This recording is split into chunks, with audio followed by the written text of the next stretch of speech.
नमस्कार मित्रांनो, मी आता इगतपुरीच्या बस स्टँडवरून इथे रेल्वे स्टेशनपाशी आलो आणि रेल्वे स्टेशनपासून हे जे मागे बुद्ध विहार दिसतं तुम्हाला, हां हेच, तिथून जवळपास डाव्या हाताने वरती जाणारा रस्ता दिसतो, तोच रस्ता त्रिंगलवाडीला जातो. तर आपण बेस विलेजकडे जातो आहे.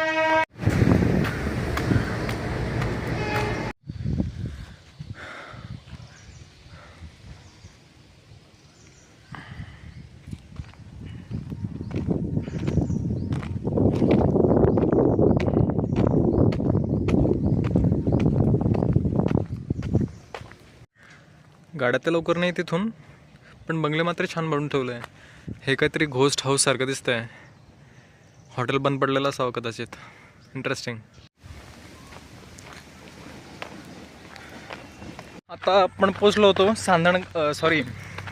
आता आपण पोचलो त्रिंगलवाडी गावात. आता पुन्हा आणखी पुढची वस्ती आहे, त्या वस्तीला जाऊन वरती चढावं लागेल.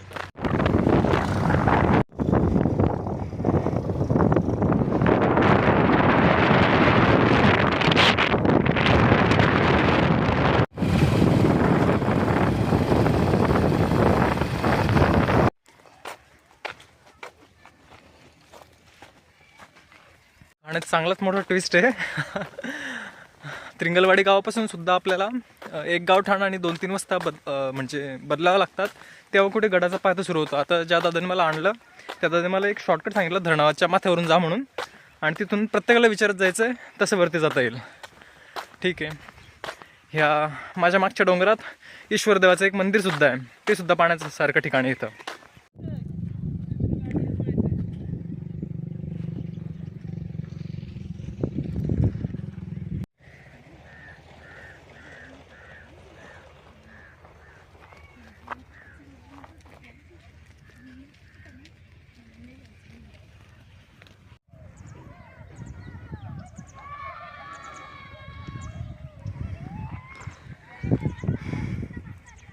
गावातले लोक अक्षरशः निवांत बसलेली आहेत.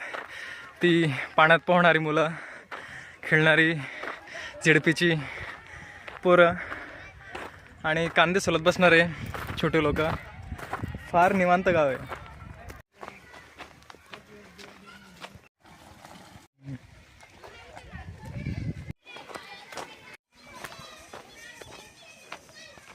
घाटमातीने चालता चालता लक्षात आलं की या दिशेला वाघांची वर्दळ आहे चांगलीच. या ताईने सांगितलं मला. आणि अजून आता 2-3 किलोमीटर चालायचं आणखी. पाहूया. ॲक्च्युली 2 रस्ते आहेत गावातून, पण आम्ही हा शॉर्टकटचा निवडला. तिकडचा डांबरीचा होता चांगला.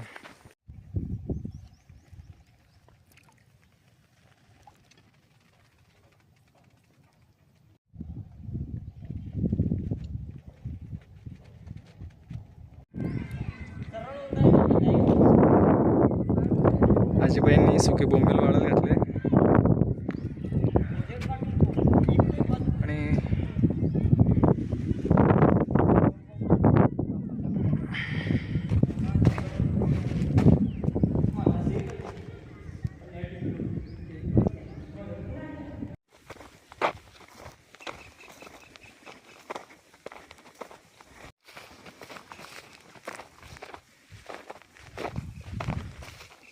यांनी बिडकीर अरण्यात आता सध्या मी एकटाच आहे फक्त. हा परिणाम होतो जर विचारला नाही तर. रस्ता किती चांगला असला तरी कधी काय धोका येईल ते सांगता यायचं नाही.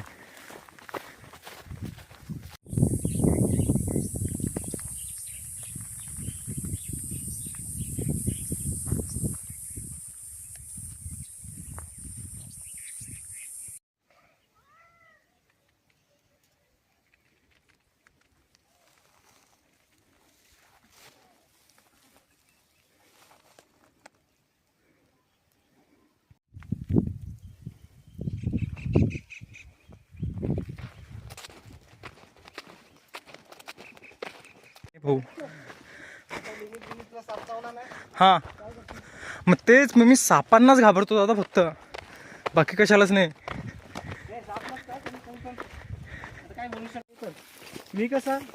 मी एवढे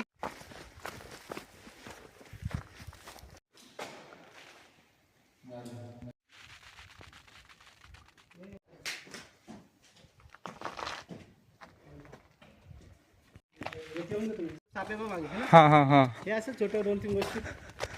वाव.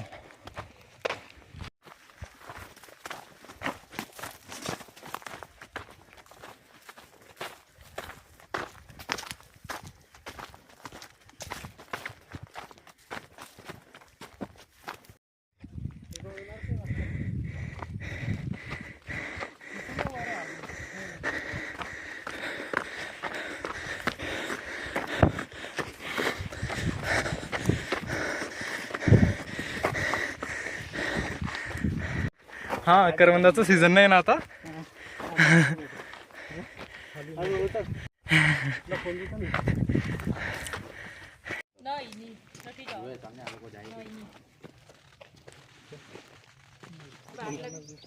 गाडीवर नाही जाऊ.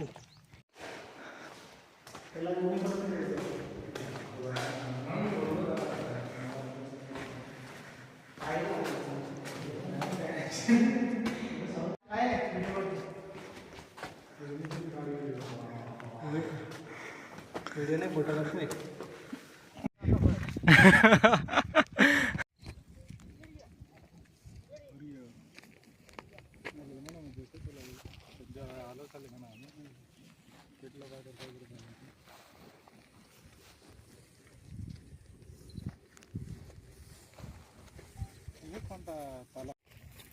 काढून घे, काढायचे काढ. हा, काढून घे. भारी भारी एकदम.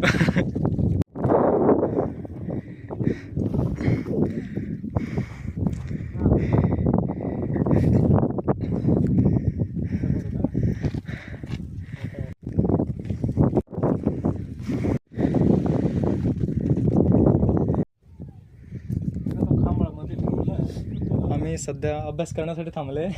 गुफा चांगले अभ्यास करण्यासाठी. भारी.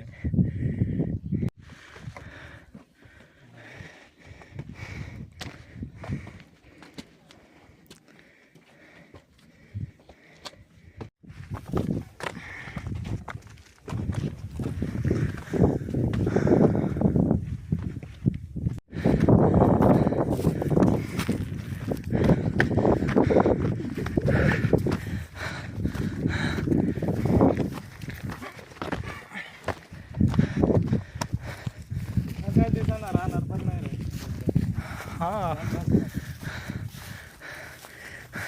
दिवसेंदिवस झीज होत चालली त्यांची. वरती जास्त अवशेष नसली तरी जाताना हनुमानाच्या पायरीजवळ आपण जेव्हा जातो तेव्हा तोच स्पॉट सोशल मीडियावर प्रसिद्ध आहे ह्या गडाच्या बाबतीत.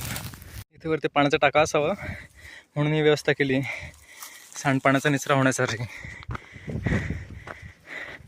आणि हा तो झेंडाचा खांब.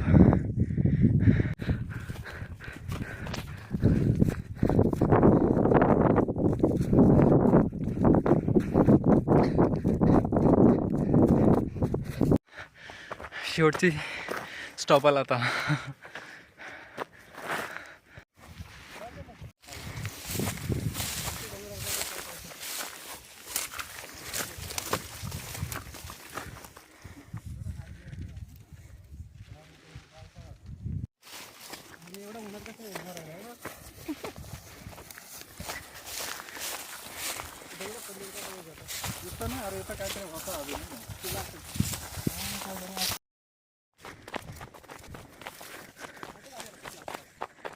दोन्ही बाजूने खिंड आहे. जवळपास 700 फूट खाली गेल्यास माणूस वाचण्याची शक्यताच नाही. आणि इकडून पण तेवढीच. ही सोंड किल्ल्यापासून सुटून बाले किल्ल्यापर्यंत गेलेली तिकडे.